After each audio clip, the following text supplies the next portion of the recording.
Hey everyone, Professor Isaacs here. So let's talk about the origin of ethnic studies.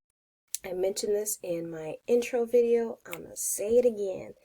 Ethnic studies speaks to a critical interdisciplinary study of race and ethnicity as understood through the perspectives of Black, Indigenous people of color, or BIPOC, right? BIPOC folks. So what does that look like? That looks like including aspects of political science, history, anthropology, psychology, economics. I would argue any discipline that you could possibly name for the most part, you can fit into the context of ethnic studies, right? So you'll see in this image here, right? It says ethnic studies, and then in terms of like some of the extensions of that, including art history, Asian American health, mixed racial descendants, right? Latino politics, Latino narrative and film, myth, memory, and history, Chicano studies, etc., right? So it can span a whole host of subject matters, right? But thinking about how are BIPOC folks understanding themselves for themselves, as opposed to how traditionally, right, the very Eurocentric Western canon understood, and by canon I mean like collection of knowledge, right? How they understood Black people, how they understood Indigenous peoples, how they understood Asian people, how they understood Latinx, Latine folks, right? The goals of ethnic studies. So, ethnic studies disciplines, whether they are Asian American studies, Black or Africana studies, La Raza studies, or Chicano studies, or Latin American and Caribbean studies, Indigenous studies, Native American studies, were created in order to speak to the absence of representation of communities of color in college curriculum, right?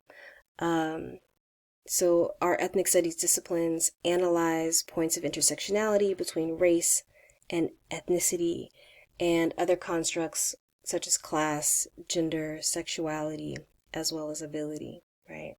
So part of what ethnic studies aims to do is to participate in the decolonization of the academy, right? And so the goals of ethnic studies is that it should be solution oriented, right? It should provide analyses of BIPOC cultures and life that challenges and replaces Eurocentric models. It should promote social change and educational reform. And it should also institutionalize the study of Black, Indigenous people of color as a unique discipline unto itself with its own theories, methods, ideologies, languages, and culture. So that's what ethnic studies does, right? So let's take it back into time. So to the 1960s, ethnic studies was born out of a strike of students just like you. So let's contextualize the 1960s a little bit for y'all so you can like understand where folks' headspace was at.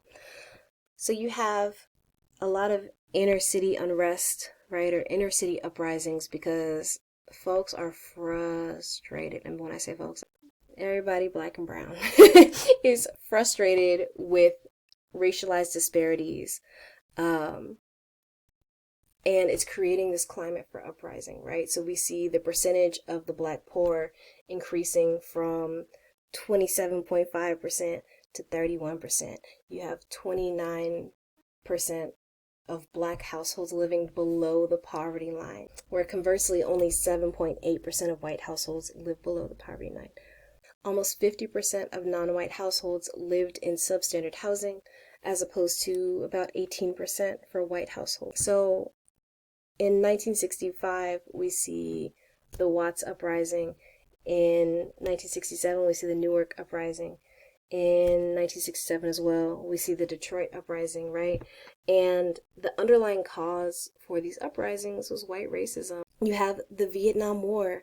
So in the mid-1960s, you have Black Americans being 10% of the armed forces. And by 1969, 18.1% of all active duty soldiers were Black, which is disproportionate with the amount of Black people that are in the United States, right?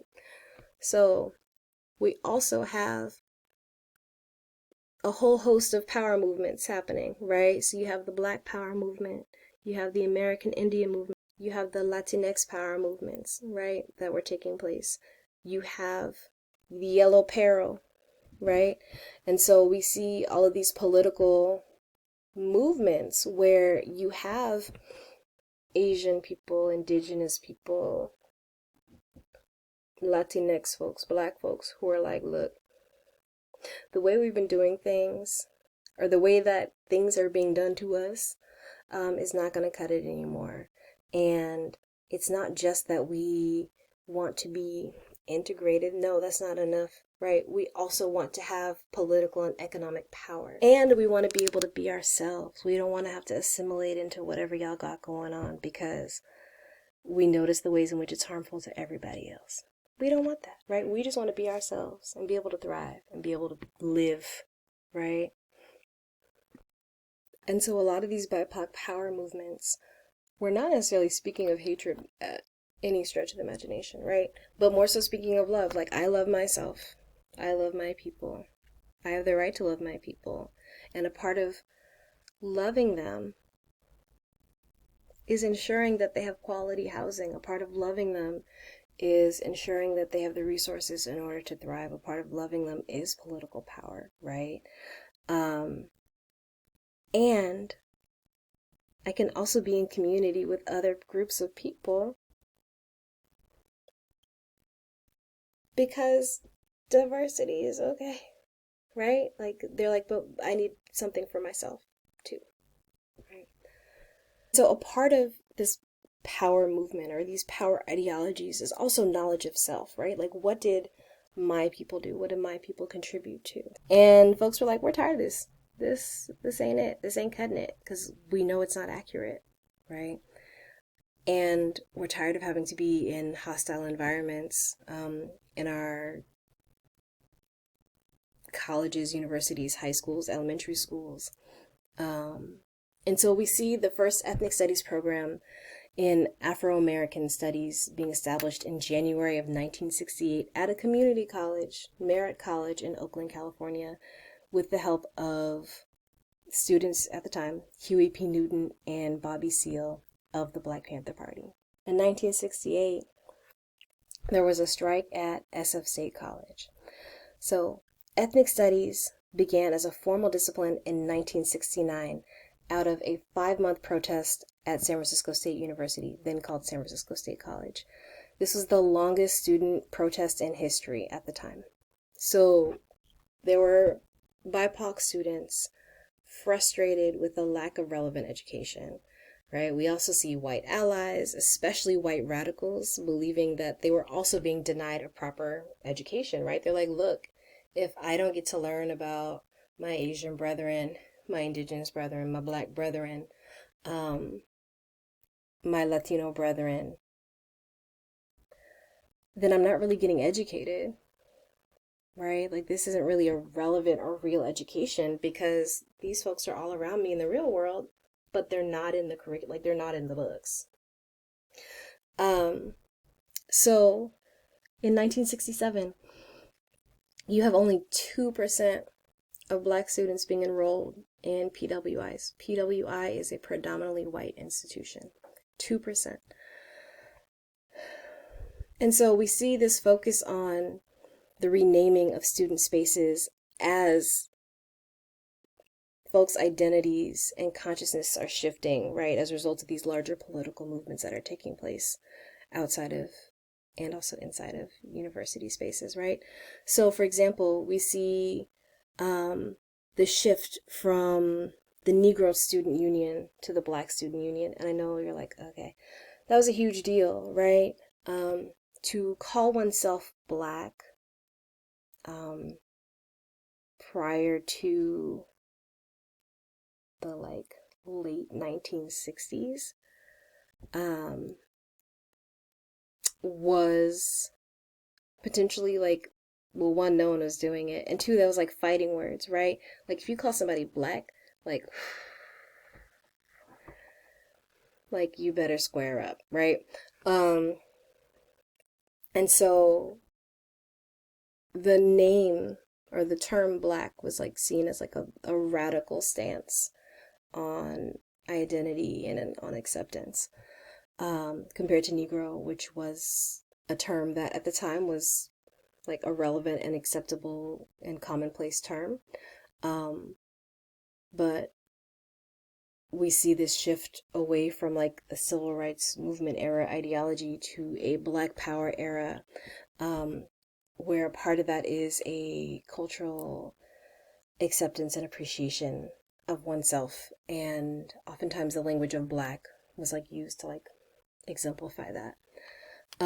We also see the language of third world, right? So we see this reclamation of the term third world. We also see a shift away from the term Oriental to Asian American, right? So like the language of the Orient is one that often like centers Europe as being the norm, and the Orient as being like the faraway place east, right? Um, and these days you don't describe people as Oriental, right? Um, but furniture is described as such, right? So they're like, we're getting rid of this terminology. It's outdated. It doesn't apply to us anymore. And also, we're tired of having our identity be in relationship to how Europe chooses to understand other geographical locations and spaces. And so you have a professor by the name of George Murray, or George Mason Murray, who was fired from his position at SF State. He was an anti-Vietnam War organizer. He was the chairman of education in the Black Panther Party. And so the firing of George Murray, who was like everybody's favorite English professor, it began the strike officially. And so we see the creation of the Third World Liberation Front, or the TWLF, and this is a pan-ethnic alliance that was created, and this term referred to the non-aligned countries or cultures in Asia, Africa, as well as Latin America. And students in the Third World Liberation Front came from various cultures. However, they also believed that they were united in their shared history of colonial as well as imperial oppression, right? They saw parallels in their tension with the school and what they viewed as the oppression of the Vietnamese by the U.S. military. And so they engaged in the War of the Flea for 5 months, and you're like, what the hell's the War of the Flea? And so this was an excellent political strategy, right? And so this campaign was designed to interrupt normal operations at the school, right? So they're sitting here putting cherry bombs in toilets, they're flooding the bathrooms, students are checking out like huge quantities of books at the library in order to like overwhelm the library system, but then like returning them, right? So then people have to consistently do go backs, and then if you have, I don't know, like 100 students doing that all at the same time, right? Like the library ceases to function properly, right? There were also demonstrations, and almost immediately you have administration inviting police officers on campus. So they were swarming San Francisco State, dressed in full riot gear, armed with 5-foot batons, and students were throwing rocks at them and cussing them out. I once interviewed a woman. Her name was Kareth Reed, and she was an older student at the time during the San Francisco State strike.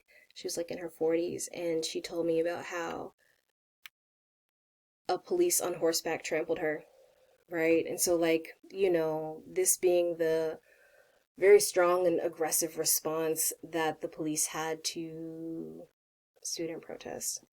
After 5 months, the college negotiated with student activists, and this led to the first, and as far as I know, the only College of Ethnic Studies in the world.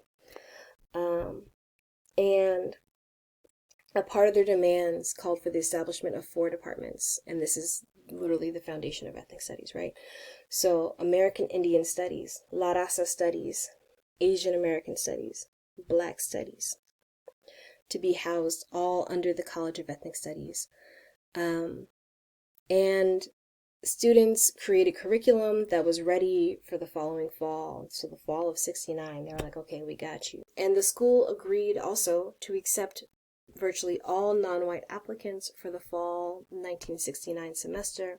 This was a huge deal because, I don't think I mentioned this before, but in relation to Vietnam War, if you were not a college student, you could be drafted. Right, so what does that mean? So if you're a student of color, and more specifically, if you're a Black student, and you're only 2% of Black folks are gaining entries into PWIs, then that means that they are far more likely to be drafted, right? So through an education, folks are literally saving their own lives, from having, and also like keeping themselves from having to fight a war that they morally disagree with, right? So by the end of the 20th century, we see as many as 700 ethnic studies programs being established throughout the US. But despite this, we still see a huge fight for resources and recognition. And I'm going to pause this here. I hope you guys have a wonderful rest of your day. Take care.